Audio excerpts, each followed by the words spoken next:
अस्सलाम वालेकुम guys, welcome to WordPress tutorials.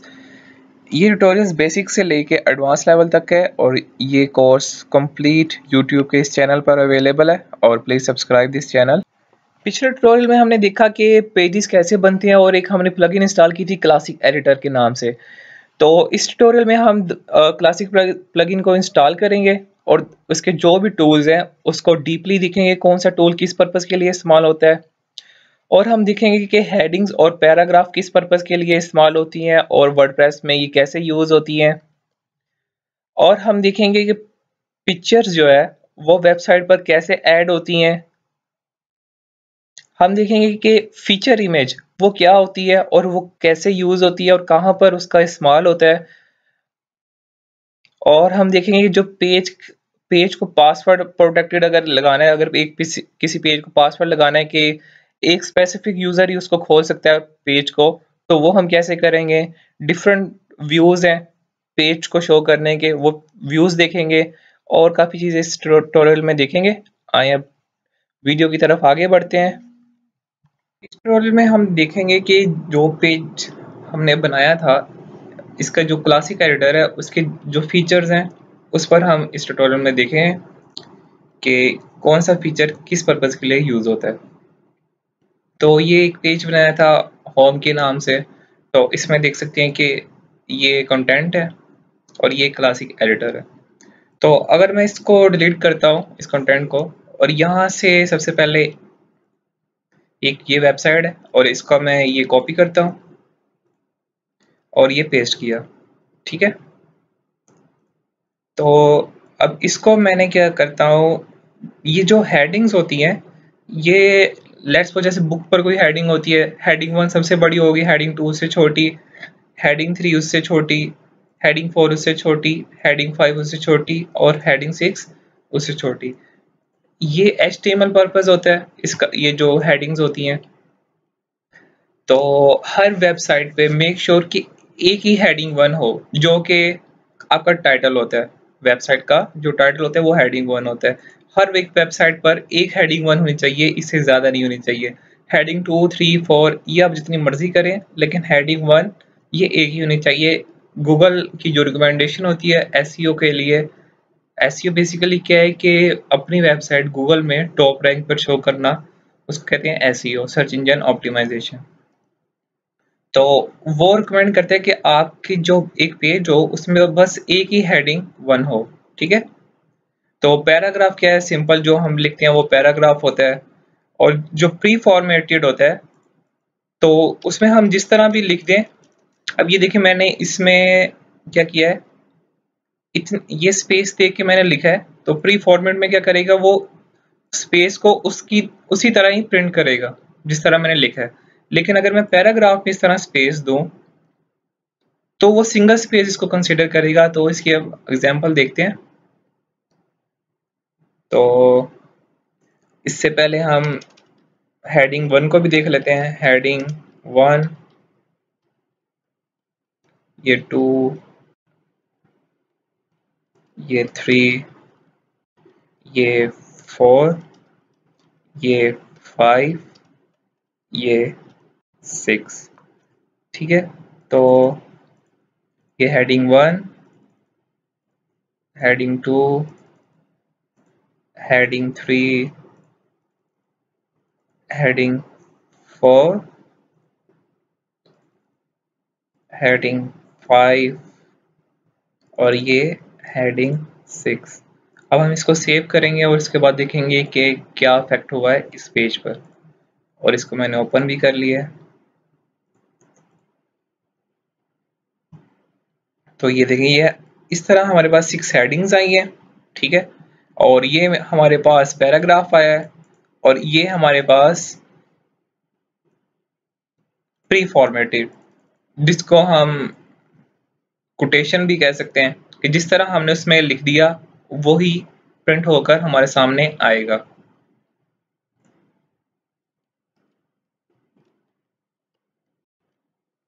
तो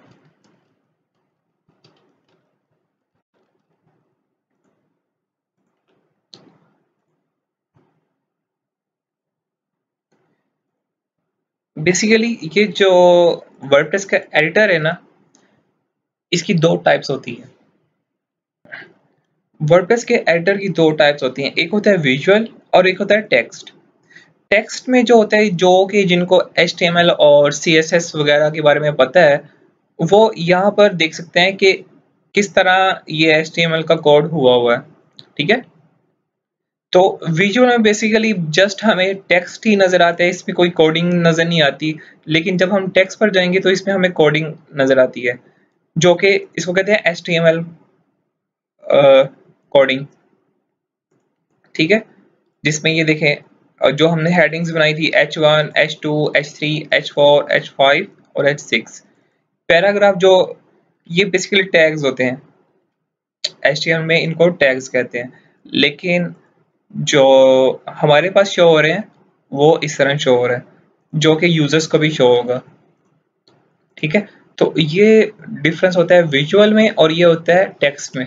अगर मैं यहाँ से सब कुछ डिलीट करता हूँ और टेक्स्ट पर जाके अगर मैं इसको हेडिंग 1 लिखता हूँ, तो ये एज अ पैराग्राफ कंसिडर होता है। ठीक है, ये देखें एज अ पैराग्राफ, क्योंकि मैंने इसमें कोई टैग ऐड नहीं किया। तो अगर जब इसमें मैं टैग ऐड कर देता हूँ H1 का, ये H1 का टैग इस तरह लिखते हैं हम, इसको कहते हैं ओपन टैग, और ये जो ये ब्रैकेट लगी है इससे इसको पता चला कि ये क्लोज टैग है। यहाँ से ये स्टार्ट हो गया, यहाँ ये एंड हो गया। तो इसको मैं देखता हूँ, ये देखें, अब इसने इसको कंसीडर किया है हेडिंग 1, पहले ये कंसीडर हुआ था एज अ पैराग्राफ। तो इस तरह हम इसमें HTML कोड भी लिख सकते हैं, और इस तरह हम यहाँ पर अगर हमें कोडिंग नहीं आती तो हम विदाउट कोडिंग भी यहाँ से काम कर सकते हैं। ठीक है, दोनों भी यहाँ पे मौजूद है। तो ये हो गया इसकी ऑप्शन। आगे होता है ये हमारे पास आगे ऑप्शंस आ रही हैं, इसको कहते हैं बोल्ड। इसको मैं सिलेक्ट टेक्स्ट करूंगा तो इसको ये बोल्ड कर देगा। ठीक है, अगर आप इसका कोड भी देखना चाहें तो टेक्स्ट में जाके इसका कोड भी देख सकते हैं कि इसने इस तरह बोल्ड किया कि स्ट्रॉन्गर टैग ऐड कर दिया है। ठीक है, और अगर मैं इसको कहता हूँ इटैलिक करूँ इतनी लाइन को, तो ये इटैलिक कर देगा थोड़ा सा टेढ़ा। तो ये देखें, इटैलिक करने के लिए इसने ये टैग यूज किया है। तो इस तरह आप कोडिंग लर्न भी कर सकते हैं, बेसिक जो कोडिंग होती है, और इसमें आप विदाउट कोडिंग भी काम कर सकते हैं और विद कोडिंग भी काम कर सकते हैं। तो इसके बाद हम देखते हैं कि एक लिंक बनाना। ये बेसिकली बुलेट लिस्ट है। अगर मैं यहाँ पे लिस्ट बनाना चाहता हूँ तो ये मैंने 4 चीजें लिख के इसको बुलेट कर दूंगा। ये देखें, बुलेट लिस्ट आ गई। तो इसकी भी कोडिंग आप यहाँ से जाके चेक कर सकते हैं।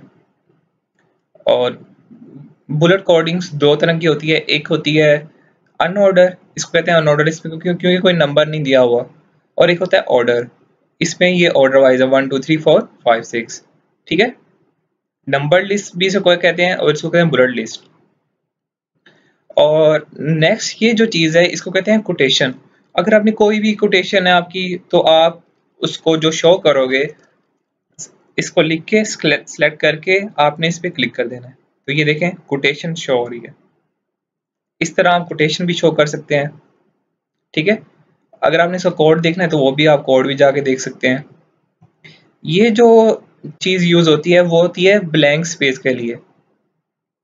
ठीक है, कि स्पेस एक एंटर की है जिसको कहते हैं लेट्स सपोज, यहाँ पे मैंने अगर स्पेस प्रेस करूं तो वहां पे ये कोड ऐड हो जाएगा। ठीक है, ये देखें। तो अब ये कहते हैं ये जो 3 चीजें ये अलाइनमेंट है। अगर मैं इसको सिलेक्ट करता हूँ, मैं कह रहा हूँ ये अभी लेफ्ट साइड पर है, अगर इसको सेंटर करना हो तो ये सेंटर आ गया, और इसको राइट साइड करना हो तो ये राइट साइड। ठीक है, ये 3 तरह की अलाइनमेंट होती हैं। इसके बाद आ गया ये वाला, ये जो इमेज है या आइकन है, इसको कहते हैं लिंक ऐड करना। कि जब मैं ये देखें, अब ये टेक्स्ट है, इसको मैंने सिलेक्ट किया है, बल्कि यहाँ पे वेबसाइट का लिंक अगर ऐड करना हो तो यहाँ पे मैं नाम लिखूंगा। ठीक है, इसको सिलेक्ट करूंगा और यहाँ पे मैं लिख दूंगा उस वेबसाइट का यूआरएल। ठीक है, तो लिखने के बाद आपने इसको क्या कर देना है, अप्लाई कर देना है इस तरह। लेट्स सपोज अगर मैंने इसको एडिट करना है तो इस पे मैं दोबारा क्लिक करूंगा और ये पेंसिल के क्लिक पर क्लिक कर दूंगा। अगर मैंने इसको डिलीट करना है इस लिंक को, इस पर क्लिक करूंगा और इस लिंक पर, ये जो अल लिंक इसको कहते हैं और ये रिमूव लिंक भी कहते हैं, तो इस पर क्लिक कर दूंगा। ये देखिए लिंक रिमूव हो गया। तो इस तरह आप इस पर काम कर सकते हैं। ये देखें, ये रीड मोर पर क्लिक करने के लिए तो ये इसने इंसर्ट लाइन कर दी है ताकि जब इस पर क्लिक करें तो वो रीड मोर कर सके। तो इसके अलावा ये जो है ये मोर मेन्यू शो करता है, ठीक है, जो नीचे मेन्यू हाइड होते हैं वो उनको भी शो करते हैं। तो ये होता है स्ट्राइक थ्रू, कि कोई चीज़ आपने डिलीट कर दी है तो इसको इस तरह डिलीट कर देता है, निशान लगा देता है, ठीक है। अगर मैं यहाँ पे प्रॉपर एक टेक्स्ट को कॉपी करूँ तो उससे आपको ज़्यादा सही नज़र आएगा। तो अगर मैं ये लाइन डिलीट कर देता हूँ इतनी, तो ये देखें स्ट्राइक थ्रू। तो अब यहाँ पे देखा ये पैराग्राफ अलग है, तो यहाँ पे मैं कह रहा हूँ हॉरिजॉन्टल लाइन ऐड हो जाए, तो ये देखें हॉरिजॉन्टल लाइन ऐड होगी। और अगर मैं चाह रहा हूँ कि इस टेक्स्ट का कलर चेंज करना है तो मैं यहाँ से जाके कलर चेंज कर दूंगा, ठीक है। इस तरह जाके कलर चेंज कर सकता हूँ मैं। मेक श्योर कि आपने इसको सिलेक्ट लाजमी करना है। तो ये कलर चेंज हो गया। ये क्लियर फॉर्मेटिंग है, मतलब मैं सिलेक्ट करूंगा जो भी मैंने फॉर्मेट किया होगा वो उसको क्लियर कर देगा। सॉरी, ये देखें इसने जो भी फॉर्मेट था वो क्लियर कर दिया। अगर ये देखिए, अगर मैं ये टाइटल है इसको मैं कॉपी करता हूँ यहाँ पर विजुअल में, तो ये एज इट इज इसको पेस्ट कर रहा है। तो अगर मैं चाह रहा हूँ जस्ट ये टेक्स्ट पेस्ट हो, तो अब ये देखिए ये एज अ टेक्स्ट पेस्ट हुआ है। इसको क्लिक करने के बाद मैंने जब पेस्ट किया है, कंट्रोल वी जब दबाया तो एज अ टेक्स्ट पेस्ट हुआ है। अगर मैं इसको ये नहीं क्लिक करता तो वो इसका स्टाइल भी कॉपी कर लेता है, ये देखें, ठीक है। इस तरह हम इसको विदाउट स्टाइल और विद स्टाइल दोनों कॉपी कर सकते हैं। तो ये स्पेशल करेक्टर है, कोई मैथमेटिकल कोई चीज़ लिखने तो सिंबल वगैरह ऐड करने के लिए तो आप यहाँ से ऐड कर सकते हैं। तो इंटेंट होता है कि लेफ्ट साइड, ये देखें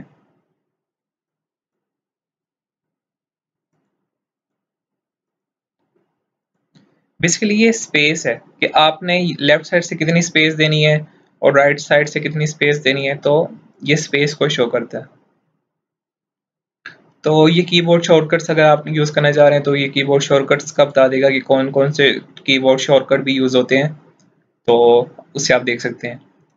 और जो यहाँ पे भी बेसिकली मौजूद नहीं है, जैसे कि अगर आप अंडरलाइन का देखें, अंडरलाइन यहाँ पर मौजूद नहीं है, लेकिन अगर मैं यहाँ पर कंट्रोल प्लस यू को दबाऊं तो ये देखें ये अंडरलाइन होगा टेक्स्ट। तो ये और काफ़ी ज़्यादा वो हैं शॉर्टकट कीज, तो आप इसको भी देख सकते हैं, ठीक है। तो ये हो गया टूल्स के बारे में। आप देखते हैं कि यहाँ पर अगर इमेज कोई ऐड करनी है तो वो कैसे करेंगे, तो ऐड अ मीडिया, ठीक है। तो यहाँ पर आप ऐड मीडिया भी कर सकते हैं, गैलरी क्रिएट करनी है तो वो भी कर सकते हैं। तो जो चाहें आप यहाँ पर अपलोड कर सकते हैं। तो यहाँ पर अगर मैं कोई इमेज अपलोड करता हूँ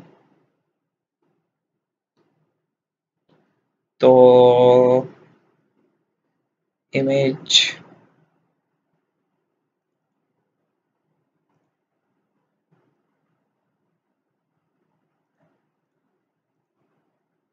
तो ये इमेज ही मैं ले लेता हूँ, ठीक है। तो ये एक इमेज है, तो इसको मैंने ऐड कर दिया है। अब ये देखिए इमेज का जो साइज ओरिजिनल साइज था वो बड़ा था, लेकिन यहाँ पे जो आई है वो स्मॉल आई है। तो आपने क्या करना है कि इस इमेज को बड़ा करने के लिए एडिट करना है और यहाँ पे साइज की जगह आपने कह देना है फुल साइज, जो इमेज का ओरिजिनल साइज है वो शो, ठीक है। तो आपने अपडेट कर देना है। तो ये देखें इमेज का ओरिजिनल साइज शो हो रहा है। इस तरह जब आप इसको अपडेट करेंगे और होम को विजिट करेंगे तो वो कुछ इस तरह शो होगा। ठीक है, इसमें देखिए आप इमेजेस भी ऐड हो रही हैं, ये भी ऐड हो रहे हैं। तो अब ये देखें साइड बार को हम कैसे रिमूव करेंगे। हर थीम के ये अकॉर्डिंग टू थीम होता है। कुछ थीम में आपको यहाँ पे फुटर पे भी अवेलेबल हो जाएगा उसको हाइड करना। कुछ थीम में आपको कस्टमाइज से जाके आपको हाइड करना पड़ेगा। ठीक है, तो ये थीम डिपेंडेंट होता है। अगर मैं चाहूँ यहाँ से टेम्पलेट देखूँ, यहाँ पे मुझे ऑप्शन दे रहा है फुल विड्थ, तो मैं फुल विड्थ को सिलेक्ट कर लूंगा तो ये ऑटोमेटिकली इस पेज से जस्ट इस पेज से ये साइड बार खत्म कर देगा। ठीक है, अब ये देखें फुल पेज ओपन हो रहा है मेरे पास। तो अब यहाँ पे अगर मैं इसको इस तरह शो करूँ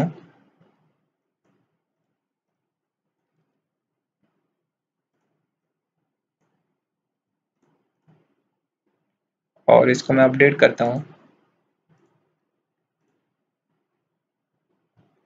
तो ये मेरे पास पेज कुछ इस तरह शो हो रहा है। तो जो पहले की निस्बत है थोड़ा बहुत अच्छा है, लेकिन हम इसको भी इम्प्रूव करेंगे कि फुल प्रोफेशनल पेज अब किस तरह एक रेडी कर सकते हैं। ये तो नॉर्मल जो हमने मेन्यूज यूज़ किए हैं, टूल्स यूज़ किए हैं, वो उसकी बेस पर हमने वो डिज़ाइन बनाया है। लेकिन जब हम एक एडिटर यूज़ करेंगे, जैसे कि एक मैंने एडिटर इंस्टॉल किया हुआ है जिसको कहते हैं इंस्टॉल प्लगइन पेज बिल्डर है एक, ये देखें page builder by SiteOrigin. तो यहाँ पर भी आप देख सकते हैं पेज बिल्डर की ऑप्शन आ रही है। ये उसी वक्त आएगी जब आपने ये प्लगइन इंस्टॉल किया होगी। इस प्लगइन को क्या करना है, आपने ऐड न्यू जाना है। ऐड न्यू पर जाने के बाद आपने इसको यहाँ सर्च कर लें। ठीक है, page builder by SiteOrigin. तो ये देखिए आपको यहाँ पर ये टॉप पर मिल जाएगा। इसके बाद आपने क्या करना है कि ये जो विजेट्स बंडल है वो भी आपने इसको इंस्टॉल कर लेने हैं। तो साइट ओरिजिन विजेट बंडल्स, तो ये देखें ये दोनों चीज़ें मैंने इंस्टॉल कर ली हैं। ये दोनों प्लगइन्स मैंने इंस्टॉल कर चुका। ठीक है, तो जब इंस्टॉल कर लूँगा तो उसके बाद ये मुझे मेन्यू में ये शो होगा, पेज बिल्डर की ऑप्शन शो होगी। तो इसको हम नेक्स्ट ट्यूटोरियल में देखेंगे कि पेज बिल्डर से एक वेबसाइट कैसे बनाते हैं। लेकिन फिलहाल अभी हम ये पेज का बेसिक लेआउट देख रहे हैं। इसके बाद क्या आती है चीज़ पब्लिश की। तो रिवीजन होता है कि मैंने इस पेज को 9 मरतबा एडिट किया है। तो लेट्स सपोज कभी कभार जो लेटेस्ट एडिट आई है वो आपने रॉन्ग कर दिया, तो आप इसको प्रीवियस रिवीजन पर भी लेके जा सकते हैं। ठीक है, अगर आप चाह रहे हैं कि इस पेज को मैंने आज नहीं कल पब्लिश करना है तो आप यहाँ पर इसकी डेट कल की देख सकते हैं। ठीक है, अगर आप चाह रहे हैं कि इस पेज को मैंने लोगों से हाइड करना है तो इसका जो स्टेटस पब्लिश है आप उसको चेंज कर सकते हैं। ठीक है, ड्राफ्ट मतलब जस्ट आपको नजर आएगा, जब तक पब्लिश नजर नहीं करेंगे तो ये पेज किसी को नजर नहीं आएगा। ये देखें, आप इसको प्राइवेट और पासवर्ड भी लगा सकते हैं इस पेज पर कि जब इस पेज को ओपन किया जाए तो वो ये पासवर्ड मांगे। ठीक है, तो ये मैंने एक पासवर्ड दिया है, ओके किया है, अपडेट किया है और इस पेज को मैं अब ओपन करता हूँ।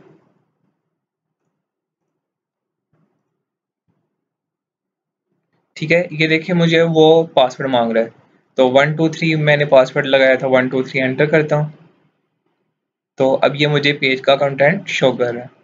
इस तरह मैं पासवर्ड भी लगा सकता हूँ पेज पे ताकि स्पेसिफिक पर्सन को अगर मैंने शो करना हो तो स्पेसिफिक पर्सन को कैसे पेज शो करूँ। ठीक है, लेकिन फिलहाल इसको मैं पब्लिक रखता हूँ और अपडेट। उसके बाद ये पेज एट्रीब्यूट आती हैं। पेज एट्रीब्यूट डिपेंड करती हैं थीम पर। ठीक है, जिस ये थीम के मुताबिक पेज एट्रीब्यूट होती हैं। फीचर इमेज हमने लाजमी सेलेक्ट करनी होती है हर एक पेज की। अब वो फीचर इमेज क्या होती है अभी तो इसका आपको नहीं पता चलेगा क्योंकि अभी इसको मैं शो नहीं कर सकता, लेकिन आगे जाके जब हम एक वेबसाइट बनाएंगे उस पर हम शो करेंगे। अगर आपको डेमो देखना है तो ये देखें, ये एक वेबसाइट है, ये 1 2 3 4 5 6 ये 8 जो है ये पेजेस हैं बेसिकली, और हर एक पेज पे एक फीचर इमेज अटैच है। ये देखें, ये एक फीचर इमेज, अगर मैं इसको ओपन करता हूँ तो ये वाली इमेज मुझे इस पेज पर नजर नहीं आएगी। ठीक है, तो इसको कहते हैं फीचर इमेज। तो अगर ये मेरे पास पेज ओपन हो रहा है, देख लें वो वाली इमेज यहाँ पर नहीं है। आप चाहें तो ऐड कर भी सकते हैं यहाँ पर इमेज, लेकिन फिलहाल यहाँ पर इमेज वो नहीं है, देख सकते हैं। ठीक है, ये वेबसाइट है तो यहाँ पर वो इमेज नहीं है, तो इसको कहते हैं फीचर इमेज। ताकि जस्ट मैंने ये इसको ऐड करूंगा तो फीचर इमेज इसकी ऑटोमेटिकली यहाँ पर शो हो जाएगी। तो इसको हम आगे जाके देखेंगे कि ये चीज़ हम कैसे कर सकते हैं। जब अब हम नेक्स्ट ट्यूटोरियल में देखेंगे पेज बिल्डर से एक वेबसाइट कैसे बनाते हैं। पेज बिल्डर बेसिकली एक अट्रैक्टिव वेबसाइट बनाने में हमें हेल्पफुल होगा, और इसमें हम आगे जाके देखते हैं कि पेज बिल्डर से कैसे वेबसाइट बनाएंगे। और ये था क्लासिक एडिटर का लेआउट और उसके बारे में इंफॉर्मेशन कि हम किस तरह इसको एडिट कर सकते हैं, और इसकी जो टूल्स हैं वो हमारे किस तरह यूज़फुल होंगे। तो आगे जाके हम इन टूल्स को यूज़ भी करेंगे, और ऑलमोस्ट हर जगह पे ये टूल्स यूज़ होंगे। जैसे कि पेज बिल्डर है, पेज बिल्डर में भी वहाँ पे हेडिंग्स की ऑप्शंस आ रही होंगी, तो ऑलमोस्ट हर जगह पे ये टूल्स यूज़ होंगे और ये बहुत फ्रिक्वेंटली यूज़ होंगे। तो इसलिए आप इसको इस पर डीपली मैंने एक ट्यूटोरियल बनाया है ताकि आप इसको अंडरस्टैंड कर सकें कि कौन सा टूल किस पर्पज़ के लिए यूज़ होता है। ये जो आइकन्स हैं, ऑलमोस्ट हर एक पेज बिल्डर में यही आइकन्स आपको मिलेंगे, जिसकी मदद से आप एक वेबसाइट डिज़ाइन करेंगे। ठीक है, अब नेक्स्ट ट्यूटोरियल में हम मिलेंगे एक पेज बिल्डर पर, जो कि साइट ओरिजिन की 2 प्लगइन्स थी जो आपको बताया कि वो इंस्टॉल करनी है, और नेक्स्ट ट्यूटोरियल में भी वैसे आपको बताऊंगा। ठीक है, तो मिलते हैं नेक्स्ट ट्यूटोरियल में। Thank you for watching my video.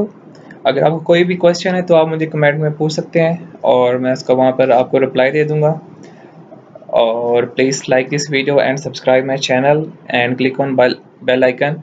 और कोई भी अगर आपको न्यू वीडियो आती है वर्डप्रेस से रिलेटेड या कोई फिक्स से रिलेटेड, ताकि आपको उसका नोटिफिकेशन आ सके, आप प्लैनेट ऑफ डाटा वेबसाइट को विजिट कर सकते हैं अगर आपको कोई भी रिटर्न में हेल्प चाहिए हो, क्योंकि यहाँ पे काफ़ी आर्टिकल्स पोस्ट हैं वर्डप्रेस से रिलेटेड। और आप मुझे सोशल लिंक्स पर भी कॉन्टैक्ट कर सकते हैं। अगर आपको कोई भी किसी किस्म का भी वर्डप्रेस पर कोई इशू आ रहा है तो आप मुझे सोशल लिंक्स पर कॉन्टैक्ट कर सकते हैं।